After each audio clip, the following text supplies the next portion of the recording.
Et si on marchait contre l'islamophobie, est-ce que vous marcheriez avec moi ? Lundi 13 novembre, le plateau de Touche pas à mon poste a été le théâtre d'un débat enflammé entre Jordan Bardella et Gilles Verdet. Alors qu'ils amorçaient une discussion sur la marche contre l'antisémitisme organisée à Paris le 12 novembre dernier, le journaliste et chroniqueur de TPMP a pris à partie le nouveau président du Rassemblement national, lui demandant s'il aurait participé à une marche contre l'islamophobie. Une question évitée par le disciple de Marine Le Pen, qui lui a répondu par l'interrogative « Il y a combien de morts de l'islamophobie en France depuis 10 ans ?» et d'ajouter « Vous n'êtes pas professeur et je ne suis pas votre élève ». Gilles Verdet a ensuite fait remarquer que la question de Jordan Bardella trahissait ses pensées réelles, en laissant entendre que les chiffres des actes antisémites et des actes islamophobes n'étaient pas comparables.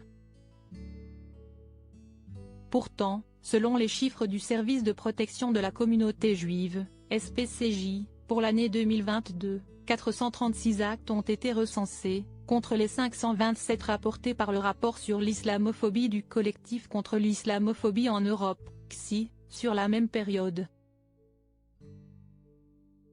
Il y a des actes islamophobes. Lors d'un entretien accordé à Vie Publique la semaine dernière, Gérald Darmanin a été interrogé quant à une possible hausse des crimes islamophobes.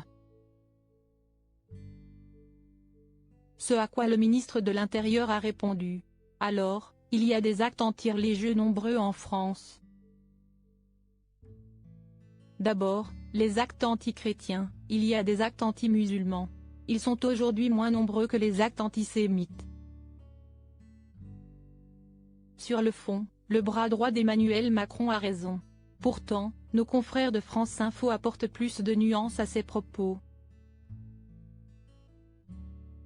Une écrasante majorité, plus de 90% des faits anti-chrétiens recensés, concernent des atteintes aux biens, c'est-à-dire essentiellement des dégradations dans les églises ou des cimetières, alors qu'à l'inverse, la communauté juive, par exemple, est particulièrement touchée par des atteintes aux personnes. Et si Gérald Darmanin annonce que 537 personnes ont été arrêtées pour des actes antisémites depuis le 7 octobre dernier, les chiffres recensant les actions islamophobes sont plus difficiles à trouver, rendant la comparaison ardue. Article écrit en collaboration avec 6 médias. Crédit photo, capture d'écran C8.